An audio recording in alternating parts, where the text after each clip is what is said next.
Hello, everyone, and welcome to my presentation on annealed protein microgels, a new generation of biomimetic microporous hydrogels. My name is Sheikhi, and I'm an assistant professor of chemical engineering and by courtesy biomedical engineering at the Pennsylvania State University. I'm the founding director of Biosoft Materials Lab, B Small, that I put the link here. So I highly recommend you to take a look at our lab. First time presenting virtually at AICHE, so it's such a weird experience, but I hope that I see you all next year in person. Here is where I am now, State College. State College is a beautiful small town, about 3 to 3.5 hours drive to Philadelphia, 3.5 to 4 hours to New York, and about 3 to 3.5 hours to DC. So a couple of pictures for you. Here is a very famous restaurant here in State College called the Corner. This is the old main where the main decisions of the university are taken. This is our brand new department of chemical engineering and also biomedical engineering. Which was basically open in 2019. And last but not least, the second largest football stadium in the US and the third largest football stadium in the world is here in State College. This is a picture of the days that we could go in the stadium and fill it. More than 100,000 people would go to the stadium, but not these days because of the unfortunate COVID situation. Let me give you a very brief overview of hydrogel scaffolds that you are very familiar with. They are typically formed from a variety of polymer libraries through a variety of physical and or chemical routes. Some examples here are thermocondensation, self-assembly, ionic gelation, electrostatic interactions as physical routes to form a network of typically hydrophilic polymers. And also there are several chemical methods for cross-linking these polymer networks to each other and form these 3D soft structures that mimic the extracellular matrix and are used for a broad range of applications in biomedicine, from tissue engineering to cell culture to tissue regeneration, wound healing, and even drug delivery. There are common shortcomings with typical hydrogels that are made from the cross-linking of polymer solution. These materials are typically do not have interconnected pores as the polymers are randomly cross-linked to each other, forming non-connected, typically nanoporous structures. The stiffness and porosity of these materials are dependent, meaning that typically when we increase the stiffness, for example, by increasing the polymer concentration, the porosity decreases. Cell encapsulation in these polymers need bioorthogonality, meaning that the chemistry that we choose to make these scaffolds need to be consistent, need to be friendly with cells. So we should not compromise cell viability due to our toxic chemistry. And also these hydrogels typically do not allow flow in them because of their very small pore size and also no or little connection between these pores. So there has been a lot of efforts for making microporous hydrogels. These efforts include electrospinning, cryotreatment, gas foaming, 3D printing, and so forth to address some of the challenges that I mentioned. But all of these methods have some shortcomings, including Post-processing. So they need post-processing, meaning that you need to make your scaffold and then post-process that to induce or form these micro-scale pores in them. Often you need to have a prefabricated scaffold, so it is difficult to conduct many of these techniques in situ or inside the body during the surgery, and most of them are non-bio-orthogonal, meaning that the process is not cell-friendly and we will compromise cell viability.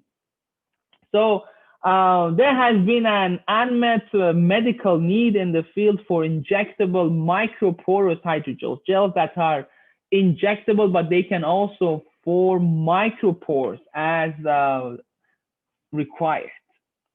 So to address this challenge, there have been several strategies adopted in the past couple of years, from injectable cryogels, in which the polymerization process is conducted at a very low temperature, resulting in a large pore size foams that are injectable and kind of shape memory. They could basically go back, swell, and go back to their initial shape. Later on, in situ pore forming gels have been used. In this material platform, typically two polymers are mixed to each other in a way that they form an immiscible emulsion. One of these polymers are cross-linked, and the other one is extracted from the emulsion so that it leaves the void space behind it. So over time, these materials can form void spaces. However, in the first two methods, the control over the pore size, the void space, and the interconnection between the pores cannot be properly achieved, as everything takes place randomly, and you can see some of these images here. So to gain a good control over the porosity of injectable hydrogels, microporous annealed particle gels have been introduced. An example here is this paper in which polyethylene glycol is chemically functionalized first and then converted into microscale beads or microgels that can preferentially attach to each other and form a 3D scaffold. Now the pore size of this 3D scaffold will only depend on the particle size. The smaller the particles, the smaller the pore size. And cells can easily infiltrate among these beads because the pores between them is in the micro scale level. So it has been shown that these hydrogel scaffolds can accelerate the process of tissue regeneration due to having more space for cells to simply infiltrate in and populate the scaffolds. So microgel-based scaffold is one of the main thrusts in my lab at Penn State. We are typically interested in a broad range of biopolymeric materials that mimic the extracellular matrix of different tissues.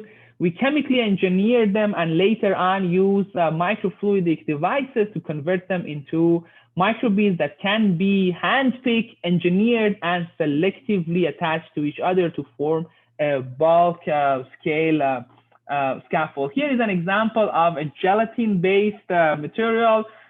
We use gelatin, modify that with methacrylic anhydride to form gelatin methacryloid, which is now both temperature and photoresponsive. Then we use microfluidic devices to convert this into microbeads that can be physically cross-linked for removing oil, and then chemically photocross-linked to form these microporous scaffolds. Depending on the microfluidic device, we can gain control over the bead size and have a wide range of these beads for building our scaffolds. These beads, if not chemically cracklings, are temperature sensitive at low temperatures. For example, 4 degrees here, you can see that they are stable. It's similar to jello that we put in the fridge. And as we increase the temperature, they dissolve.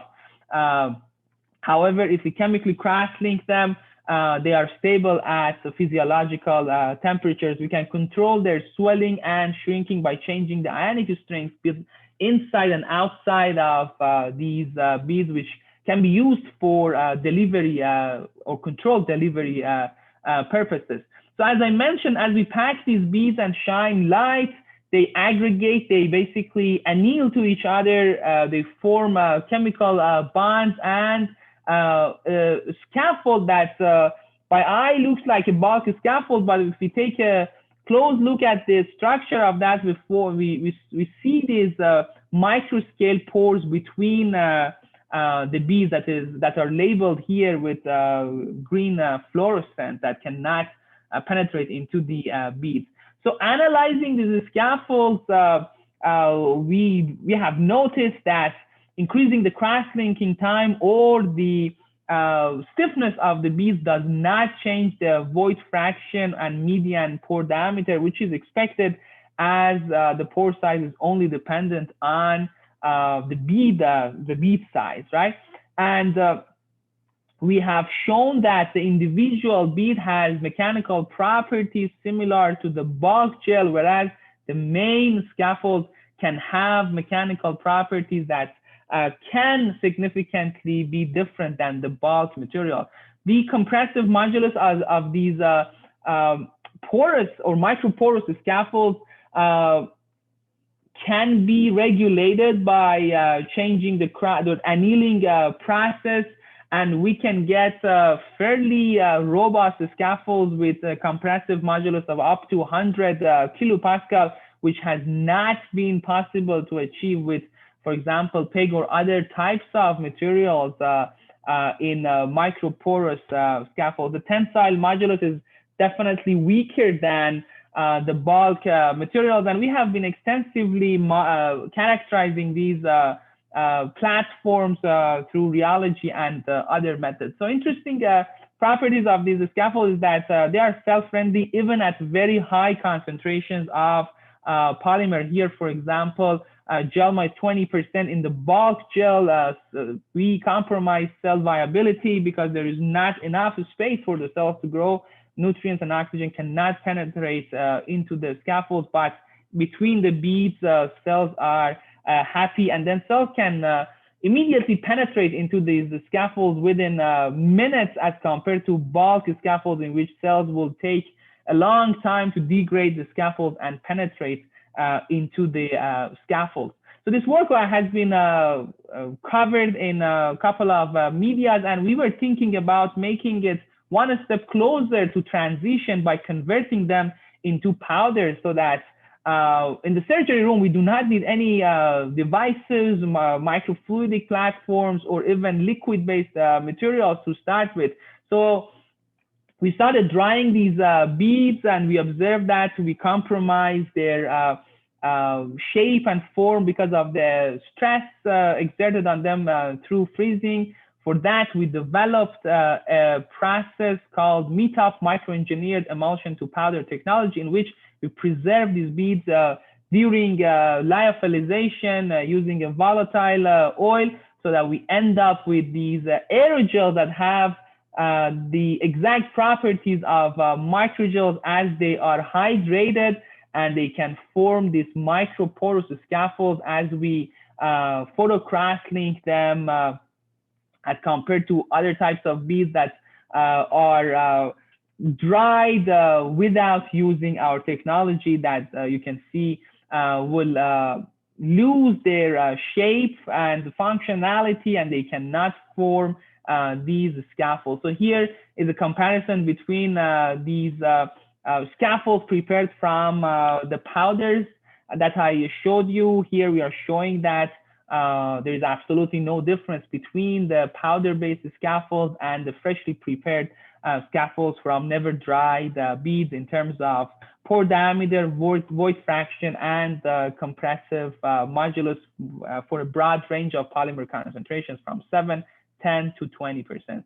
So we are interested in expanding this technology to modular tissue engineering for tissue regeneration and also organs, tissues, and diseases on a chip models. To conclude, I should say that beaded protein hydrogels can outperform standard hydrogels. Their stiffness is decoupled from porosity, and cells can be added to these scaffolds at any time, and we can convert them into powders that can be shipped, sterilized, and attain a high shelf life for translational applications. Finally, I would like to say that we do have postdoc positions open in my lab. Definitely go ahead and check my lab website and the open positions, and feel free to reach out to me if you have any questions. Thank you very much. I wish that you are healthy, and I hope to see you in person next year. Take care. Bye-bye.